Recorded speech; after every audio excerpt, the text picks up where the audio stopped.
महागरीब ननद। राधा बहन, तुम कर भी क्या सकती हो? जब बेटी बोल रही है कि वो वहीं शादी करेगी तो करवा क्यों नहीं देती?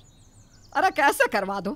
घर के नाम पर एक म्यूनिसिपालिटी का पाइप है और भंगार बटोरने का काम करता है लड़का। पता नहीं कब आता है कब जाता है। ऐसे लड़के से शादी कराने से अच्छा है कि मैं घर पर ही बिठा रखूं अपनी लिल्ली को। पर तुम कर भी क्या सकती हो? अब तो वो शादी भी कर चुकी है। वो तो तुमसे आशीर्वाद लेने आई हो। माफ करो और दामाद को घर में ले लो। जी, ये कहानी है लिल्ली की, जो भले ही बहुत अमीर घर से तो नहीं थी, लेकिन शादी कर लेती है एक आवारा सड़क छाप लड़के से। इसके ना कमाए का ठिकाना न धमाए का। अरे कहाँ से मिला तुझे ये लफंगा? पापा, आप तो कम से कम ऐसा ना बोले। लफंगा नहीं, पति है मेरा। और पापा, आशीर्वाद लेने आए हैं हम आपके पास। उसके साथ जो दे दे वो मेहरबानी होगी, क्यों लिल्ली? हाँ हाँ, क्यों नहीं। इकलौती बेटी हूँ मैं इनकी। बोलो, तुम्हें क्या चाहिए? बस ये कहना था कि लिल्ली का सड़क छाप पति रख देता है लिस्ट सामने। ये क्या है? तभी लिल्ली की भाभी हाथ में चाय की ट्रे लेकर आती है। बहू जरा पढ़ तो, तेरा ये नंदोई क्या चाहता है हम लोगों से? जी पिताजी। बहू जैसे ही लिस्ट पढ़ना शुरू करती है। 2 किलो बासमती चावल, 1 किलो दाल, हल्दी नमक का एक बड़ा पैकेट, 2 लीटर घासलेट यानी कि मिट्टी का तेल। पापा जी, दहेज तैयार कर दूं क्या अंदर जाकर? पिता सर पर हाथ रख लेता है। बस ऐसे लोगों से यही उम्मीद थी। गरीबी इतनी कि मांगने का लेवल भी नहीं बढ़ रहा। दामाद को ससुर जी के हाव भाव कुछ पॉजिटिव नहीं लगते। देखिए ससुर जी, इससे कम में मेरी माँ नहीं मानेगी। पूरा सामान चाहिए, नहीं तो बेटी रख लीजिए। माना ज्यादा मांगा है, लेकिन आप लोगों के पास है भी तो कितना। लिली की माँ सर पकड़ लेती है। इस लड़की के लिए क्या क्या नहीं सोचा था। कितना बचत किया, पेट काटा, लेकिन मांगा तो क्या। हाँ तो काटा होगा पेट, लेकिन देखिए मैं ना पूरी लिस्ट का सामान लेकर ही जाऊंगा। हाँ, बोल ही देता हूँ। हाँ हाँ, चिंता ना करो, पूरा मिलेगा। अब बेटा बोल पड़ता है, माँ इससे ज्यादा दे दिया तो हार्ट अटैक ना आ जाए। तभी लिल्ली की भाभी अंदर से सारा सामान पैक करके ले आती है और हाथ में तेल की बोतल। दामाद लपक कर बहू के हाथ से सारा सामान ले लेता है। बड़े ही सयाने लोग हो, पहले से ही इंतजाम कर रखा था। नहीं, इतना तो घर में पड़ा ही रहता है। अरे चलो चलो, किसके घर इतना खाना पड़ा रहता है? हाँ, कुछ भी। हाँ, कुछ भी। बेटा प्लीज ऐसी बातें मत करो। अच्छा लिल्ली, अब जो हुआ सो हुआ, खाना खा कर ही जाना। पैक कर दो ना, पैक कर दो। और हाँ, रोटी ना 4 देना। वो क्या है ना, घर में कल के लिए भी हो जाएगी। तेल लगाकर सेक लेंगे, क्यों लिल्ली? हाँ हाँ, क्यों नहीं। माँ 2 रोटी ज्यादा पैक कर देना। और रोटी ना थोड़ी मोटी बनाना, मैदे वाली नहीं। हाँ। अरे नहीं जी, कैसी बात कर रहे हैं? हम लोग तो मल्टीग्रेन खाते हैं। क्यों माँ जी? अरे चुप कर। यहाँ पूरी जिंदगी मेरी बेटी खराब करने में तुली है और तुझे मल्टीग्रेन सूझ रहा है। तो दामाद जी क्या करने की सोची है आगे? किस एरिया में आगे बढ़ना है? एरिया तो देखिए सभी ठीक है। जहाँ सही कचरा मिल जाए किसी भी एरिया में बढ़ जाएंगे। नहीं बेटा, वो पूछ रही है कि कचरा उठाने के अलावा क्या करना है। मतलब अब तो शादी हो गई, बीवी का भी तो खर्चा उठाना है ना। हाँ तो वो भी अपना काम खुद करेगी, उसे भी पूरी ट्रेनिंग देगी मेरी माँ। और भगवान ने चाहा तो जल्दी हमारे बच्चे हो जाएंगे, वो भी हेल्पिंग हैंड हो जाएंगे। कचरा उठाने में? मतलब इससे आगे कुछ नहीं सोचा? माँ जी। हाँ मैं बात कर रही हूँ ना। तू पहले चौधरी बन जा। दामाद जी, मेरी बेटी गली गली कचरा नहीं उठाएगी और ना ही मेरे नाते नातिन, समझे? मुझे नहीं देनी आपको बेटी, साफ बात है। लिल्ली माँ की बात सुनकर रोने लगती है। माँ शादी हो गई है इनसे, अब यही मेरे पति है, जो ये कहेंगे मैं तो वही करूंगी बस। हाँ देख लो, जो करती है करने दो। दामाद भी आंखें फाड़ फाड़ कर घर को देखे जा रहा था। तो ससुर जी, ऐसे पक्के मकान में रहना कितना अच्छा लगता होगा ना। लेकिन ये भी है कि जहाँ मकान है वहीं रहना है पूरी ज़िंदगी, है कि नहीं? अब हमारा क्या है, जहाँ मन करे वहाँ रहो। क्यों लिल्ली? बिल्कुल, और क्या, और आप जहाँ वहाँ मैं। खैर, खाना खाकर ननद घर को निकल जाती है। सास बहू को घूरने लगती है। मुझे क्यों घूर रही हैं आप? तेरी किस्मत कितनी अच्छी है, पक्का मकान, रसोई, गैस, भरा भंडार, कमाने वाला पति। ओए माँ जी, 1 मिनट, मेरा मायका भी संपन्न है, समझी?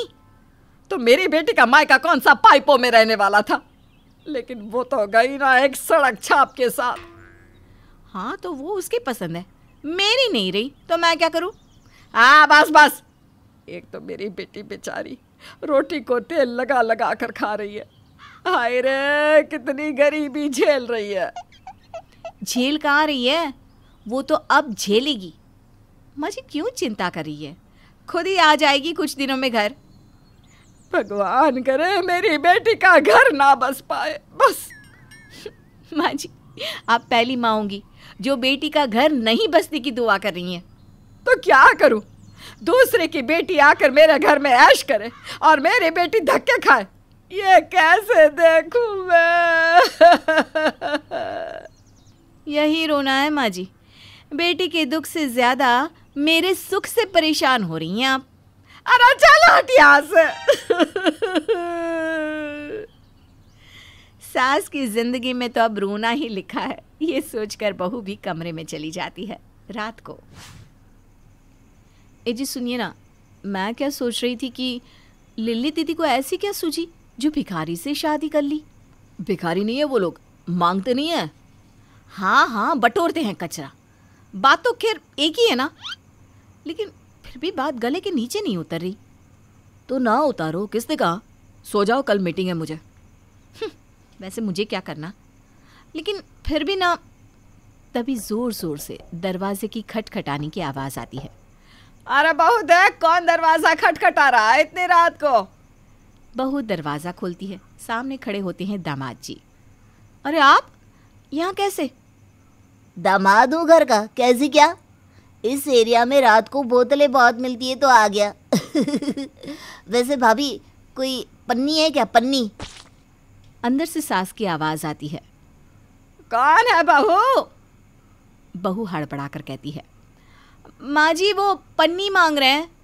अरे भगाओ दरवाजे से, आजकल के मांगने वालों को देखो, जैसा घर के दामाद है दरवाजे की घंटी बजाकर मांग रहे। जी माँ जी, दामाद ही हैं, आइए ना आप। सास आ जाती है दामाद के सामने। अब कैसे आना हुआ दामाद जी? अब क्या बताऊँ, आप ही सुनाइए सासू माँ। अच्छा वो क्या है ना, एक बड़ी पन्नी मिल जाती तो क्या है ना, आज कचरा ज़्यादा ही मिल गया। आपकी बेटी के पैर शुभ पड़े हम लोगों के घर। देना नजर आप पन्नी बड़ी वाली। दामाद जी बुरा न मानिए, कुछ काम काज का भी सोच लीजिए। अरे कुछ नहीं रखा ये पन्नी बटोरने में। और हाँ, मेरी बेटी कहाँ है? उसे भी इस काली रात में बोतल बटोरने भेजा है क्या? कैसी बात करती सासू माँ, 2 शिफ्ट में काम होता है हम लोगों के घर, उसकी मॉर्निंग चल रही है। अच्छा चलता हूँ, वो क्या है ना, धंधे का वक्त है। नहीं तो रुक जाता। दामाद के जाने के बाद सास जोर जोर से दहाड़े मार कर रोने लगती है। हाय रे मेरी बेटी, न जाने क्या दिमाग फिर गया जो निकम्मा पल्ले पड़ गया। सो जाइए माँ जी, अब क्या बताए दीदी का। वैसे हमारे यहाँ तो कहते हैं कि माँ के कर्म ही बेटी के आगे आते हैं। क्यों जी? पति तो चुप। हाँ तो क्या कहना चाहती है कि मेरा कर्म खराब है?